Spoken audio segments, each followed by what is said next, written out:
Good afternoon, everyone. So today's topic is the first lecture of toxicology, and in this lecture, I am going to talk about the steps which or the measures which we take for the management of a patient of poisoning.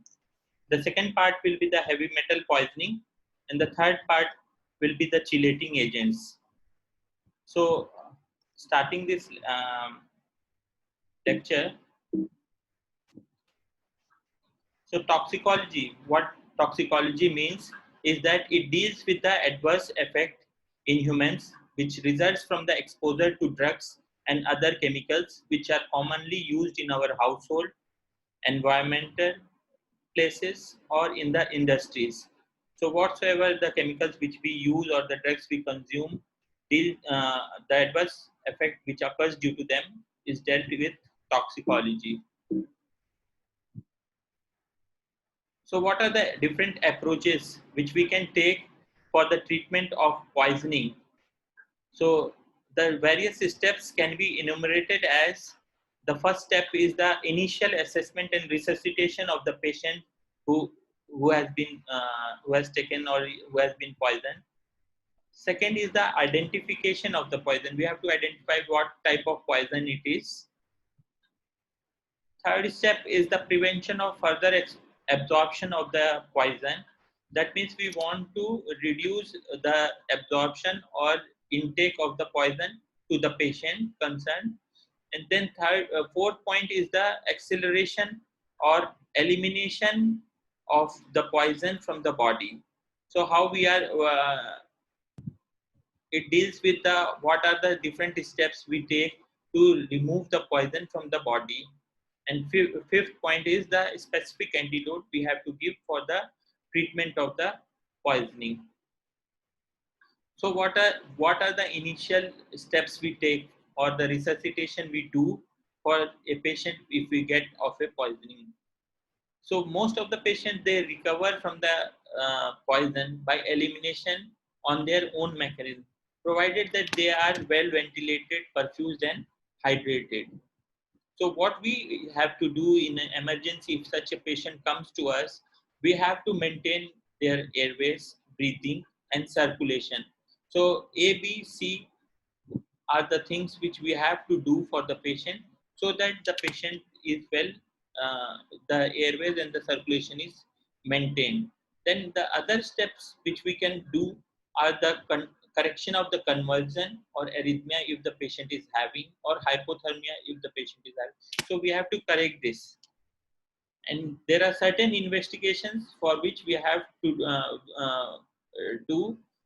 If a patient of poisoning comes to us, we have to do the plasma screening of common drugs, electrolyte, blood gas analysis, so that we come to know what type of poison the patient has consumed or has been given. Next is the identification of the poison. How we come to know what type of poison it is there. So certain informations are required which are very essential so that we can treat the patients as soon as we can. So the information can be provided by the patient if the patient is okay, or from the relatives or the person who has brought the patient to our emergency. We can talk about the occupational history of the patient, because many a time the poison, the patients are exposed from the occupational sites. Next, we have to know what is the dose, how much the dose has the patient has been exposed with. Then the time that has elapsed, how much time it has taken for the person to reach over to the emergency place.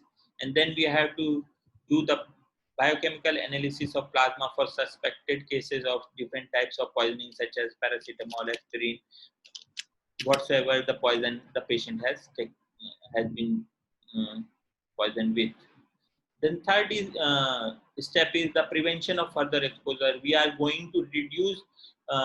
We have to take certain steps so that the absorption of the poison do not occur further. So what we do, we remove the patient from the site. We stop the patient from inhaling or absorbing the poison from the skin. For this, we remove the patient from that place We remove the clothes. Many a time it happens that from the on the clothes that the poison is there.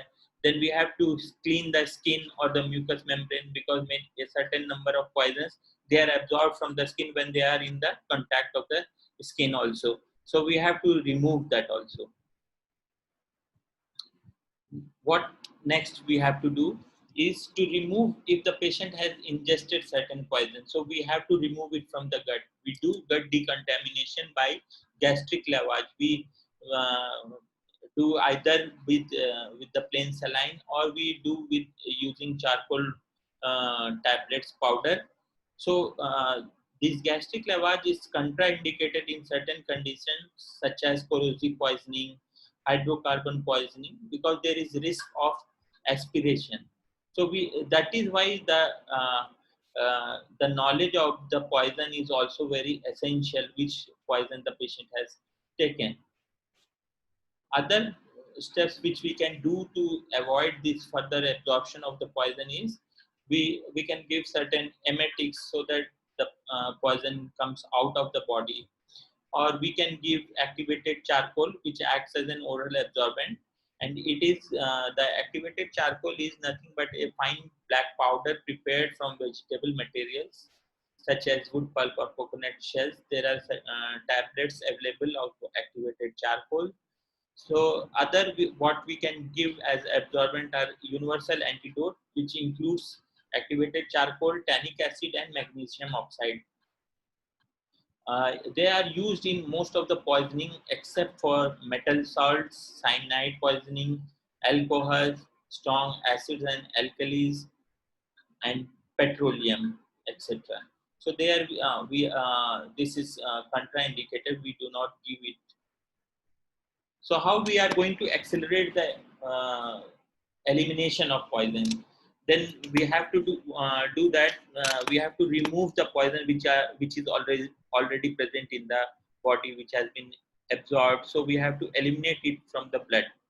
So this elimination is applicable where when the poison is present in high concentration in plasma with less volume of distribution. That means it is confined to the plasma volume only.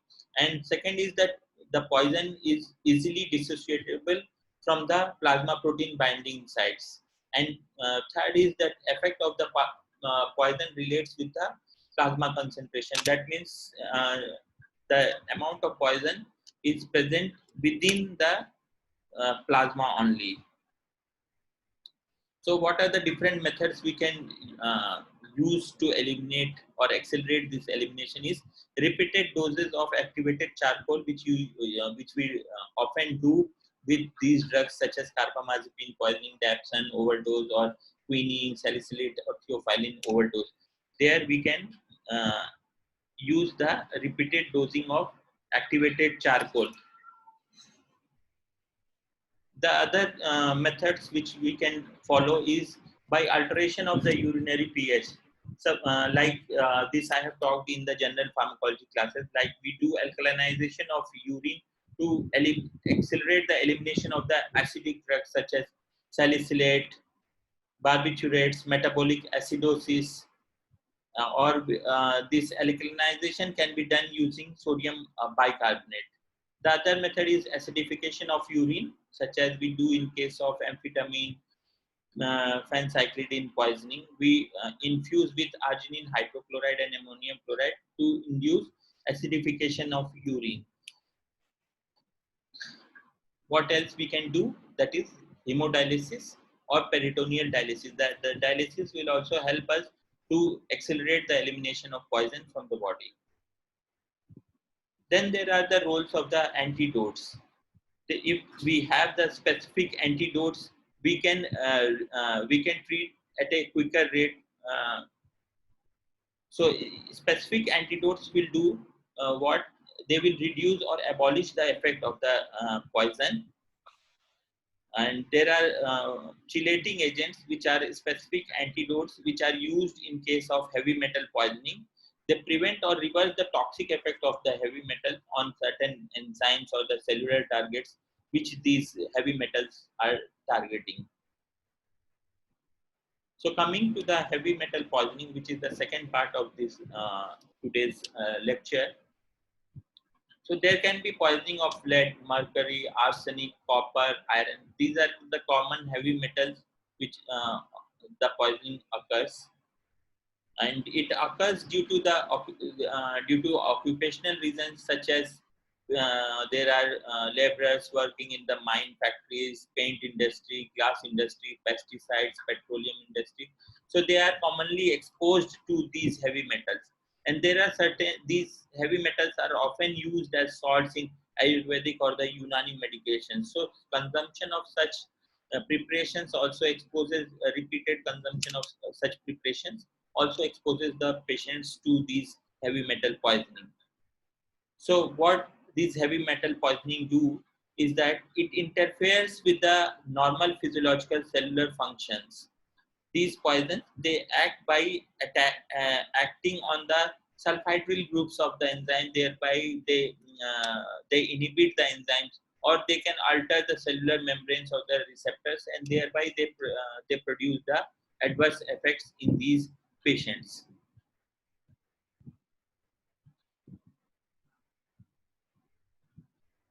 So coming one by one to these different poisoning. First is the lead poisoning.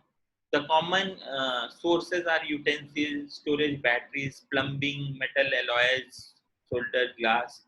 Okay, so there are n numbers of sources from where this lead can come into our body. There is widespread use since decades. So these are present in our environment, in air, water, and food also. So commonly the two types of lead, inorganic and the organic lead compounds. Inorganic are absorbed through the respiratory or the GI tract, and the organic ones are absorbed from the skin also, such as gasoline.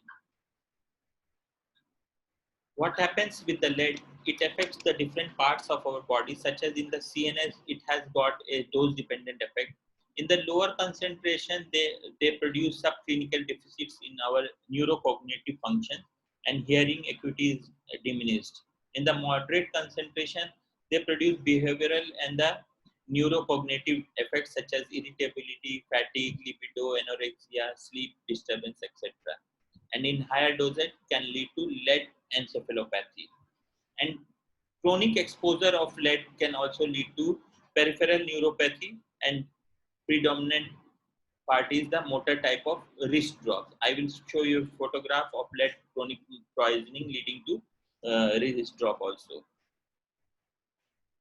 So in the blood, we can find there is microcytic hypochromic anemia because lead interferes with the heme synthesis at two levels. And other systems such as renal interstitial fibrosis, nephrosclerosis, still abortion, lead colicky pain, gingival lead lines are the other features which can be seen with the lead poisoning. So this part of this diagram shows the effect of lead poisoning in children, and with the different concentration of the plasma of the lead.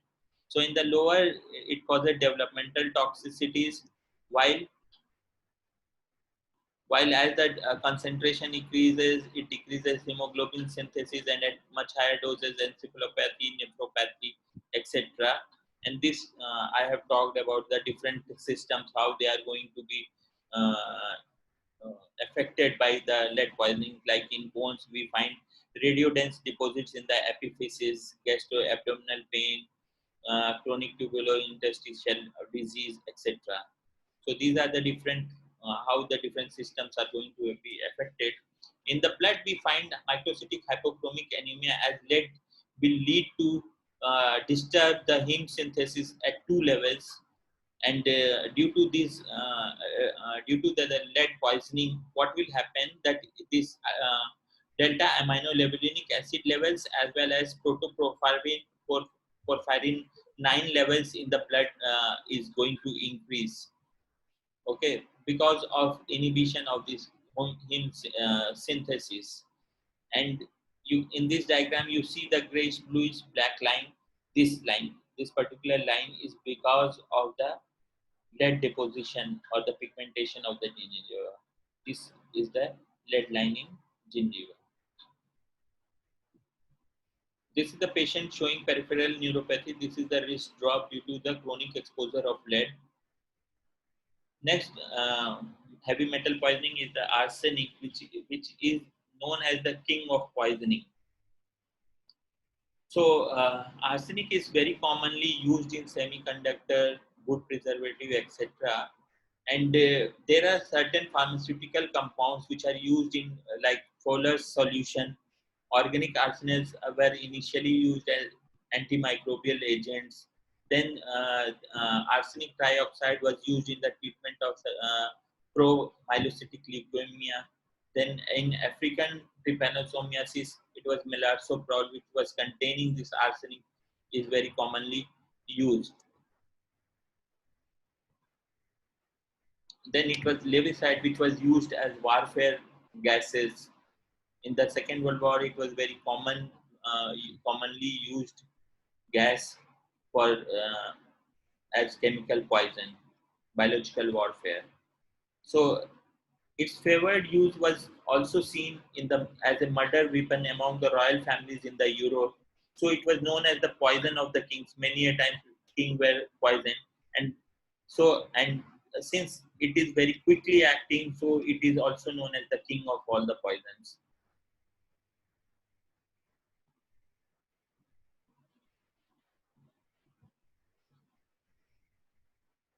So arsenic is absorbed from the respiratory and the GI tract, and it gets deposited in the hair, nail, or the skin, and it forms pentavalent arsenide, trivalent arsenide, or the arsine gas.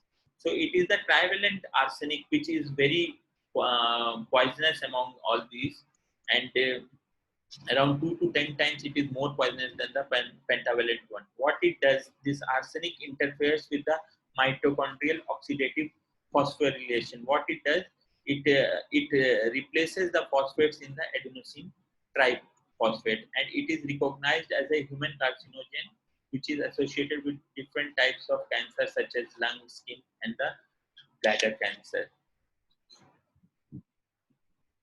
So what happens in the acute arsenic poisoning, the symptoms with which the patient often comes is the uh, symptoms of the GI tract, cardiovascular, or the neurological symptoms. The patient presents with abdominal pain, nausea, vomiting, diffuse capillary leaks leading to hypotension, shock, and even death. Then cardiopulmonary toxicity can manifest as arrhythmias, ischemic heart disease, cardiomyopathies, pulmonary edema. In the CNS, it can lead to encephalopathy, delirium, coma. So, if a patient comes with a triad of GI symptoms, hypotension, and metabolic acidosis, we have to suspect of the arsenic poisoning. And confirmation can be done by seeing the elevated amount or the level of inorganic arsenic in urine. Coming to the chronic arsenic poisoning, the patient presents with constitutional symptoms such as fatigue, weight loss, weakness, anemia, or skin changes such as raindrop pattern of hyperpigmentation. There is hyperkeratosis on palms and soles. Then there are peripheral vascular disease, cancer of lung, skin, bladder, arrhythmias, and diagnosis is done by the urinary arsenic levels. Deposits in skin and nails can also be seen for arsenic chronic poisoning. So this is the photograph showing the raindrop pigmentation of a patient, and due to chronic arsenic poisoning. On the soles and the palm, we can see the hyperpigmentation or as raindrop pattern. And in the arsine gas toxicity, which is a rare cause of industrial poisoning, there is rapid and fatal hemolysis, and the patient has headache, anorexia, paresthesia, abdominal pain, chills, hemoglobinuria, anuria, jaundice, etc. So this is the photograph of the Hatter, Mad Hatter of Alice in Wonderland.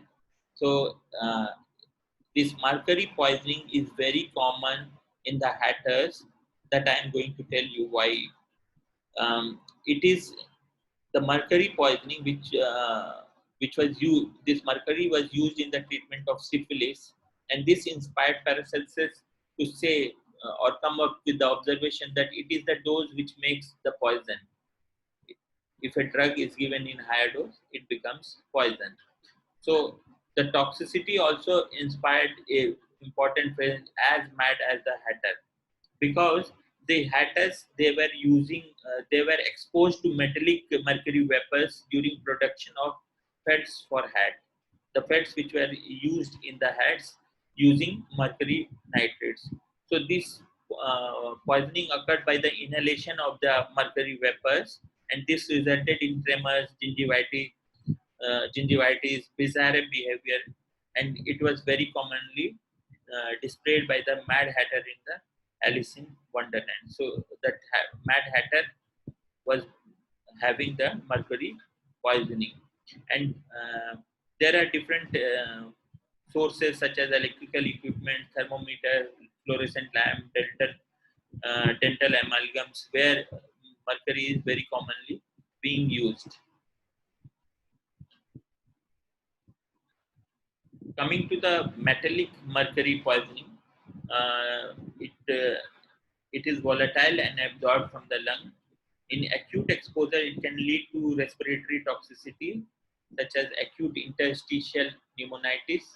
And on chronic toxicity, there is classical triad of tremors, neuropsychiatric disturbance, and gingivostomatitis. There is a particular behavioral pattern known as erethism with mercury toxicity, where there are mood changes from sinus, withdrawals, depression. Also, there is insomnia and memory loss. So this is the chain how mercury reaches into our food. That from the industrial waste, the mercury through the microbacteria they are taken. Then the methyl mercury is produced by these bacteria, and they are taken up by the small fishes. Then the small fishes are taken up by the larger fishes, and we uh, catch these fishes and consume these fishes, and that is how it enters our food chain. So what happens that with the organic mercury, the consumption led of this mercury contaminated fish led to a condition known as the Minamata disease, and it was common in the peoples who were consuming the fish containing high amount of methyl mercury in the Minamata Bay and the Aguna River in Japan, and this led to a widespread mortality and morbidity which produced as cerebral palsy, deafness, blindness, mental retardation, and major CNS defects in children exposed in utero. The similar case occurred in 1971 in Iraq, where there was acute exposure through consumption of bread made from grain, which was treated by methyl mercury, and this methyl mercury was used as a fungicide. So this led to a a lot of death, and thousands of people lost their life and were hospitalized also. And this mercury, the developing brain is extremely sensitive to methyl mercury, and lipid solubility facilitates their accumulation inside the brain, and this leads to cerebral palsy and other CNS effects. This is a patient showing with cerebral palsy and claw-like hand, which is a peculiar feature seen with the Minamata disease. So coming to the chelating agents, which is the third part of today's lecture. So I will be talking about one or two chelating agents. Rest I will be taking up in the next on Friday when I will be taking the next lecture. So, so what are the chelating agents? What are they actually?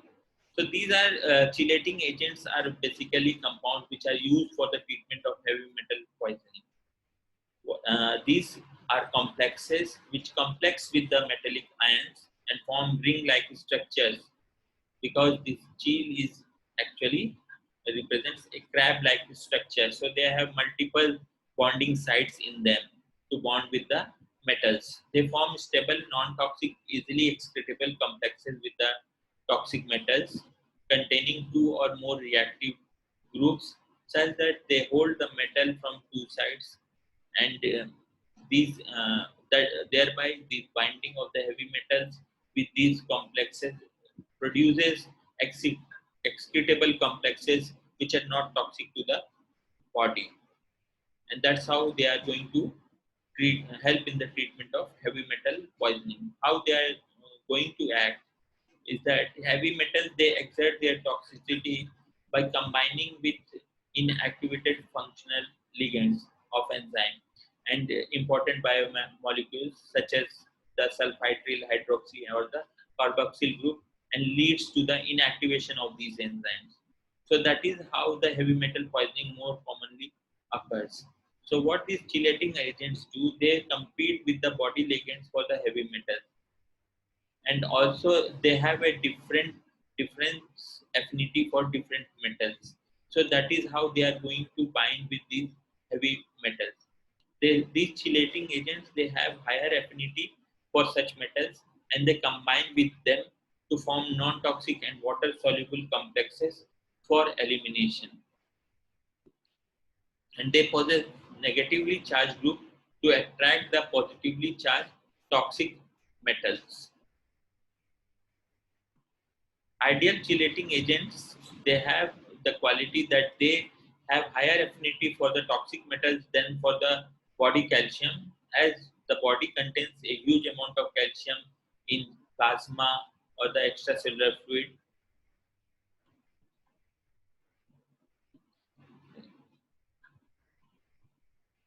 They should also be having higher affinity for toxic metals than body ligands. And third is they should have be water soluble, and distribution should correspond to that of the metal intended to be removed from the body. That means they should move to the place where the metal will be distributed, and the interval of administration between exposure to metals and the chelating agent should be less. That means we have to give a lesser time for administration of the chelating agents. So the chelating agents they are classified as, the first chelating agent is the dimercaprol or the British anti-lewisite. It is commonly used in arsenic, gold, bismuth, nickel, antimony or mercury poisoning. Second, we have the succimer or the dimercaptosuccinic acid commonly used in lead poisoning. Then we have the calcium disodium editate, which is commonly used in lead poisoning. Then we have the disodium editate, which is commonly used in lead poisoning only. And then we have the penicillamine, which is the standard for the treatment of copper, and it is also used in lead, mercury, or the zinc poisoning. Then we have the desferrioxamine, which is commonly used in iron overload, and deferriprone, which is used in iron overload. Okay, so these are the different chelating agents, and I will be talking one by one about these different chelating agents. First is the British anti-lewisite or the dimercaprol. It was used in the World War II as anti-lewisite, that means as anti to the arsenic poisoning, which was commonly being used as biological warfare. It is oily, pungent smelling, viscous liquid, water insoluble, and what it does, it has bonding for the heavy metals, as I have told, and it attacks these poisons. They attack the sulfhydryl groups of the coenzyme A, and they prevent the formation of acetyl CoA, leading to disaster. What this British anti-lewisite, they bind with these metals, and hence they protect the coenzyme A. So these are given as 1:1 and 2:1 complex. The 2:1 complex is more stable, but there is excess requirement of dimercaprol. And these metal dimercaprol complexes, what it does, it dissociates quickly and releases metal. So as this British anti-lewisite is partly metabolized in the body and also oxidized in the body. They require the alkalinization of urine, because in acidic urine the complex dissociates faster. So alkalinization of urine, what it does, will help in the removal quick removal of these. And however, dose dependent toxicity is seen, so no large dose can be given at a time. They are commonly used in this poisoning, as I have said. They are also used as adjuvant to calcium disodium meditate in lead poisoning and to penicillamine in copper poisoning. The common area with British anti-leucite is nausea, vomiting, burning sensation in mouth, inflammation of mucous membrane, sweating, cramps, lacrimation, etc. And they are contraindicated in hepatic damage and cadmium and iron poisoning, since they form complexes which are in themselves toxic. The water-soluble analogs of dimercaprol are succimer or the unithiol, and they are safer as compared to dimercaprol, and they are effective orally. And succimer is safer alternative for treatment in lead poisoning, and they are effective orally. And unithiol is more efficacious and safer agent for treatment of mercury and arsenic poisoning, and they are available for administration as oral and IV route. Coming to the next chelating agent, that is penicillamine.